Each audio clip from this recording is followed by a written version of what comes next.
bonsoir chez vous. Ça dépend à l'heure à laquelle vous allez nous suivre. Nous disons shalom à tout le monde. Que la paix de Dieu soit avec vous dans vos maisons. Nous avons trouvé cette opportunité encore aujourd'hui pour partager encore la parole de Dieu avec vous. Mais aujourd'hui, nous allons commencer avec un autre sujet avant de revenir encore dans notre sujet de rêve. Et notre thème d'aujourd'hui est intitulé Fais-nous seulement porter ton nom. C'est le thème que nous allons développer aujourd'hui pour l'édification des peuples de Dieu qui se trouvent quelque part confinés dans leur famille. Je vais dire à une personne, la majorité des gens portent le nom de Jésus. Mais en réalité, ils ne sont pas des chrétiens. Beaucoup de serviteurs, ils viennent au nom de Jésus, mais ils ne sont pas de Jésus. Lui-même, Christ, il a dit dans ça dans la Bible. Beaucoup viendront à mon nom, mais ce n'est pas moi qui les ai envoyés. Lorsqu'on parle des chrétiens, c'est pour la première fois à Antioche qu'on les a identifiés comme chrétiens. Pourquoi on les a appelés chrétiens? On a vu leur façon de vivre.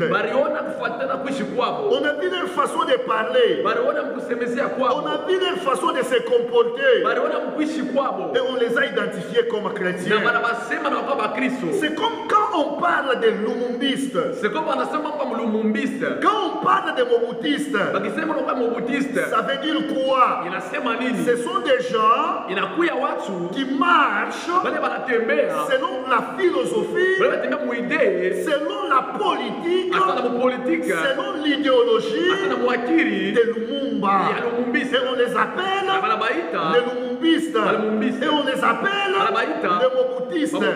Quand on parle des chrétiens, ce sont des gens qui marchent selon le modèle de Christ, selon la philosophie et l'idéologie de Jésus. Lorsque les gens ont vu à Antioche, ils ont regardé leur comportement, ils ont regardé leur façon de vivre, ils ont remarqué la puissance de Dieu en eux. Ils ont dit ces gens vivent comme, sont en train de vivre comme Christ, et ils les ont appelés chrétiens. Mais aujourd'hui, beaucoup de gens prennent le nom de chrétiens. Beaucoup de gens se font appeler serviteurs de Dieu. Mais en réalité, ils ne sont pas serviteurs de Dieu. Ils prennent seulement le nom. Ils se cachent derrière.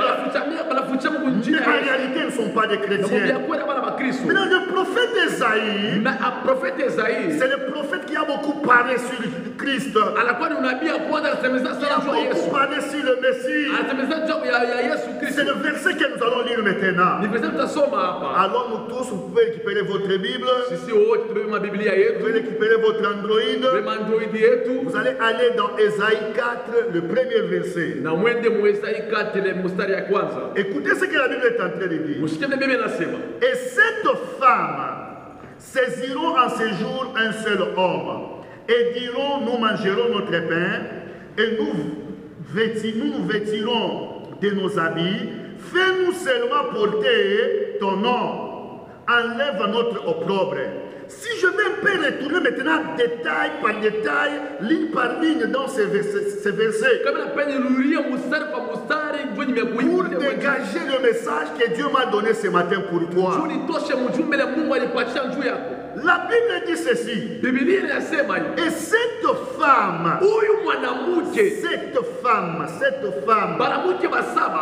ils saisiront en ce jour un seul homme. Ils vont prendre un seul homme. Je vois le chiffre 7. Ça signifie beaucoup de choses dans la parole de Dieu.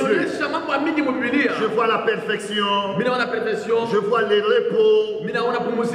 Je vois aussi la délivrance. Mais aujourd'hui, je ne vais pas parler sur les autres aspects là. Lorsque je vois le chiffre 7, et la Bible dit quoi? 7 femmes. Ça veut dire quoi une femme spirituellement dans la Bible? La femme est le symbole de l'église. Pourquoi 7 femmes? Je vois les 7 âges de l'église. Et aujourd'hui nous sommes dans le 7e âge de l'église, qui est Laodicée. Justice de peuple. Ils ne sont ni froids ni chauds. La Bible dit dans ces temps, 7 femmes, ils saisiront un homme. Et ils diront quoi à cet homme? Ils diront quoi à cet homme?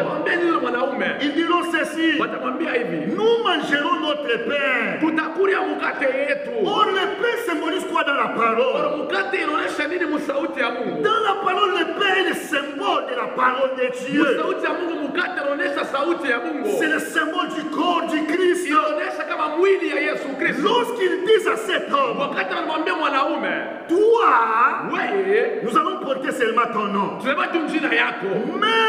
mais nous allons manger notre propre pain. Cela signifie quoi? C'est comme ils disent, nous allons manger notre propre pain. Nous allons consommer notre propre parole. On ne va pas consommer la parole de Dieu. On ne va pas suivre la parole de Jésus. Il dit, nous allons porter ton nom, mais on aura notre propre pain. Beaucoup de gens aujourd'hui, ils portent le nom de Jésus. On les appelle chrétiens, mais ils n'ont pas la parole de Dieu. Ils marchent selon leur philosophie. Beaucoup de pasteurs occultistes aujourd'hui, ils parlent de Jésus. Ils portent le nom de Jésus, mais ils ne mangent pas le pain de Jésus. Ils ne consomment pas la parole de Dieu. Ils ne pratiquent pas la parole de Jésus, mais ils portent seulement le nom. Il dit, nous portons seulement le nom, mais nous allons manger notre propre pain. J'aimerais dire à une personne: consomme la parole de Dieu, pratique la parole de Dieu. Ne prends pas seulement le nom des chrétiens, mais tu consommes un autre pain, le pain de ce monde. Vous allez trouver d'autres églises, on les appelle l'église de Jésus-Christ, mais à l'intérieur, ils ne consomment pas le pain de Jésus. Ils ne consomment pas le pain de Jésus. Ils ne pratiquent pas la parole de Dieu. Ils prêchent autre chose. Aujourd'hui, on prêche aux gens comment sortir dans les corps. Aujourd'hui, on amène des cours théologiques à l'église à la place de la parole de Dieu. Aujourd'hui, vous allez remarquer à l'église beaucoup des enseignements sur le leadership, mais peu d'enseignements sur la repentance, peu d'enseignements sur la crainte de Dieu. Ils portent le nom, mais ils ont leur propre pain. Si tu remarques une église, ils portent le nom de Jésus, mais ce qu'on y prêche n'est pas conforme à la parole de Dieu, n'est pas conforme à la doctrine de Jésus. Quitte cette église, ils consomment un autre pain, ils consomment un autre pain, mais ils portent le nom de Jésus. Ils disent quoi encore? Ils disent ceci à cet homme: et nous nous vêtirons de nos habits. Ils portent seulement le nom, mais ils ne vont pas manger le pain de ses maris. Et ils nous font s'habiller de leurs propres habits. Or, dans la parole, les habits signifient quoi? Symbolisent les œuvres. Symbolisent les œuvres. Les habits symbolisent la vie de l'homme. Symbolisent la vie de l'homme. Ça montre les œuvres. Aujourd'hui, les gens portent le nom de Jésus. Mais leurs habits, ils portent leurs propres habits. Ils gardent leurs œuvres de ténèbres. Aujourd'hui, dans des églises, nous baptisons même des sorciers. Nous baptisons des sorciers. Baptisés. Nous sommes en train de baptiser des sorciers. Les gens, ils portent le nom des chrétiens. Mais ils gardent leurs œuvres de ténèbres. Ils gardent leurs habits sales de ce monde. Cette femme, il dit à l'homme, nous allons manger notre pain. Nous allons porter notre propre habits. Oh, cela symbolise les œuvres. Ils portent le nom des chrétiens. Mais leur œuvre. Car la Bible, Jésus a dit quoi? Il a dit quoi dans la Bible? Vous leur reconnaîtrez par leurs œuvres. Ils vont porter mon nom. Ils vont garder leurs habits. Leurs habits qui sont sales. Qui sont sales. Ils montrent les œuvres de la chair. Ils montrent les œuvres du péché. Mais ils portent seulement le nom. Aujourd'hui dans les églises, nos comportements, notre façon de vivre ne reflètent pas que nous sommes les enfants de Dieu. Mais nous portons ces noms. Nous avons toujours nos mouchoirs de tête. Mais nos comportements, nous gardons notre Père. Et nous portons notre propre avis. Je vais dire à une personne, quel est ce mari? Quel est ce mari aujourd'hui qui peut accepter d'épouser une femme consomme son propre père et elle s'habille de ses propres habits sans que toi tu puisses fournir les habits. Personne ne peut accepter. Ça c'est un mari incapable, incompétent. Jésus-Christ est un mari compétent. Est un mari compétent. Il amène son père. Il amène ses habits. Mais aujourd'hui, nous refusons le pain de Jésus. Nous refusons le salut que Christ nous appelle. Le salut de la sainteté. Le salut de la sanctification. Le salut de la purification. Nous disons non. Laisse-nous porter ton nom. Mais nous allons vivre comme nous-mêmes. Nous allons prêcher comme nous-mêmes. Mais nous allons porter ton nom. Oh, bien-aimé dans le Seigneur. Qu'est-ce que ces femmes vont dire encore? Ils vont dire encore quoi dans la parole? Il dit encore ceci. Enlève seulement notre opprobre. Enlève notre opprobre honte. Ce qui veut dire, ils n'ont pas besoin d'être réellement des chrétiens. Mais il dit ceci. Enlève notre opprobre. Il dit, fais-nous seulement porter ton nom. On aura notre propre père. On aura nos propres amis. Toi, enlève-nous seulement cet opprobre. Lorsque les gens vont nous regarder, ils vont dire ils sont mariés à tel. Mais réellement, ils sont libres. Ils ne sont pas épousés. Ils ne sont pas mariés à Jésus. Aujourd'hui, beaucoup de défunts. Beaucoup de devins. Beaucoup de devins. Aujourd'hui, ils ont disparu. Ils se transforment en prophètes. Ils se transforment en prophètes. Ils veulent que leur opprobre soit enlevé.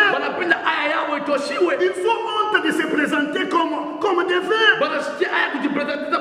Ils ont honte de se présenter comme ils sont. Mais ils veulent porter le nom de Jésus.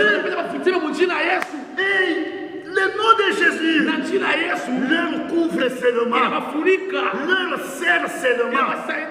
Mais en réalité, ils se cachent à l'intérieur. Beaucoup de devins sont devenus prophètes. Mais nous allons les découvrir par leurs œuvres. Beaucoup viennent au nom de Jésus. Mais ils ne sont pas de Jésus. Ils portent seulement le nom. Mais en réalité, dans la profondeur, ils ne sont pas de Jésus, ne porte pas le nom des chrétiens, mais tu vis comme un païen. 10 ans dans l'église, mais tu as toujours la sorcellerie, ma soeur. 10 ans dans l'église, tu fréquentes encore les devins, tu as encore des fétiches. Il y a une personne qui va me dire là, ne jugez point, ne condamne pas. L'église doit recevoir tout le monde. Oui, l'église doit recevoir tout le monde. Pas pour les garder dans leur état, c'est pour les amener à la transformation. L'église est comme un atelier de menuiserie. Là où on fait entrer des grimes à l'état brut, pas pour que ces grimes puissent rester grimes, c'est pour qu'on puisse les tailler, qu'on puisse avoir des planches, qu'on puisse fabriquer des meubles avec. C'est ça l'église.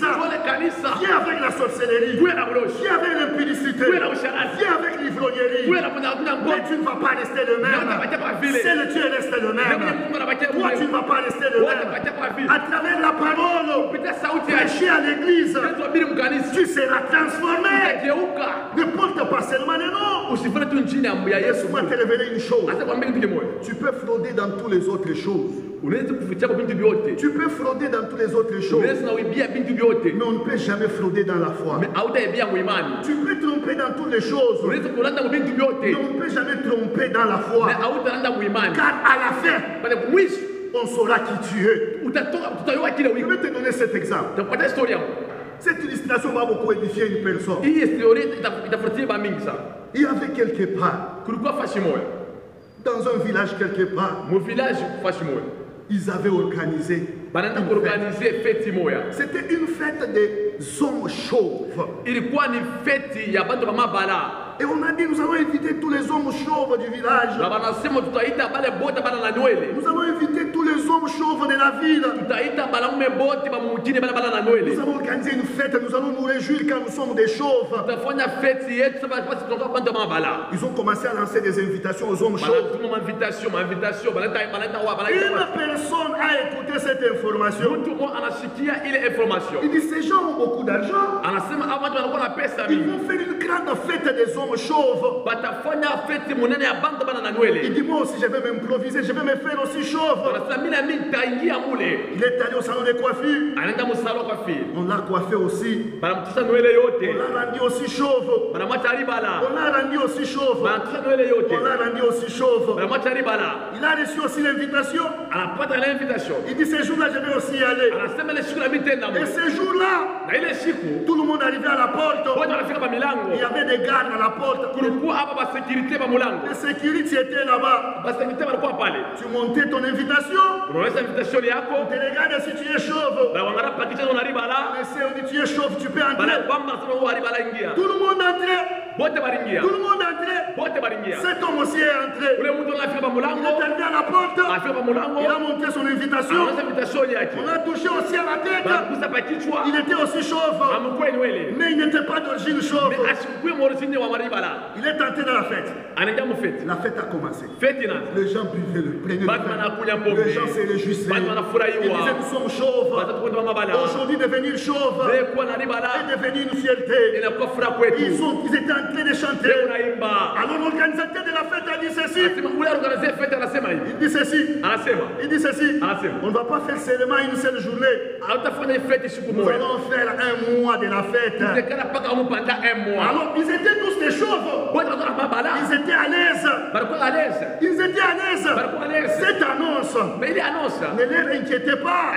Parce qu'ils étaient des chauves. Première semaine, ils étaient chauves. Deuxième semaine, ils étaient chauves. Mais la personne qui avait fraudé là, les cheveux ont commencé à pousser. Les cheveux ont commencé à pousser. Un mois. Après moi, il n'était pas chauve. on l'a arrêté, On a dit non. avait dit seulement les chauves. C'est la même chose avec la vie chrétienne. Tu ne peux pas tromper devenir chrétien. Tu ne peux pas tromper. Dans les jours de l'enlèvement, on va découvrir que tu n'étais pas chrétien. On va découvrir que tu n'étais pas chauve. Je suis venu dire à une personne, rien ne sert de paraître. Rien ne sert de paraître qu'on est calme. Rien ne sert de paraître, se faire paraître devant les gens. Qu'on est chrétien, qu'on est enfant de Dieu. Si réellement à l'intérieur, on n'a pas encore reçu le Seigneur, nous utilisons seulement les noms. Nous voulons vivre selon nous-mêmes. Nous voulons prêcher selon nous-mêmes. Il y a aujourd'hui des serviteurs de Dieu. Ils vous disent non. La prédication de la sanctification, la prédication de la repentance, ce sont les niveaux plus bas. Nous sommes plus avancés. Dans la parole de Dieu, on ne saute pas des classes. Dans la parole de Dieu, dans l'école de Dieu, toutes les leçons sont importantes. Tu dois suivre tous les cours parce que c'est important pour ta foi. Oh, cet enseignement est trop bas. Non, lis la Bible. Écoute ce que la Bible est en train de dire. Écoute ce que la Bible est en train de dire. C'est pour l'édification des peuples de Dieu. Nous sommes dans 1 Corinthiens 14, 8. Écoute ce que la Bible dit. Et si la trompette rend un son confus, qui se préparera au combat? Ce qui veut dire, nous les prédicateurs, nous avons intérêt à prêcher selon la parole de Dieu. Nous avons intérêt de communiquer rien que la volonté de Dieu. Là, Paul il dit très bien. Paul il dit très bien. Si la trompette rend un son confus, wakati tarumpeti italeta murilio ile iko naleta mvuruko, confusion mkichwa ya mtu. Qui se préparera au combat? Si aujourd'hui nous les prédicateurs, on ne prêche pas la parole de Dieu comme Christ le fait, qui se préparera pour l'enlèvement? Qui se préparera pour l'enlèvement? Qui va convertir sa vie aujourd'hui? Qui va chercher à changer si on ne prêche pas selon l'orientation véritable de Dieu? Si la trompette rend un son confus, qui va se préparer au combat? Lorsqu'on sonnait, les enfants d'Israël savaient que ça c'est pour aller au combat. Ça c'est pour la fête. Ça c'est pour ceci. Ça c'est pour cela. Mais si la trompette donnait un son confus, c'est la confusion au milieu des enfants. Si nous ne prêchons pas comme il se doit d'être prêché, qui sera sauvé? Qui va recevoir Christ dans sa vie? Ce qui veut dire, nous avons intérêt à prêcher comme Christ nous le recommande, pour amener les gens au changement, pour amener les gens à recevoir Christ dans leur vie. Lorsqu'on prêche, on ne prêche pas nos philosophies. Aujourd'hui, les gens vous prêchent pour montrer aux autres qu'il a des révélations. Les autres prêchent pour prouver aux autres qu'ils ont la connaissance. Nous, de Dieu, prêchons en visant les âmes. Nous visons les âmes. Nous leur présentons Jésus pour que les gens puissent les recevoir. Pour que les gens puissent quitter le monde, qu'ils puissent venir à Christ.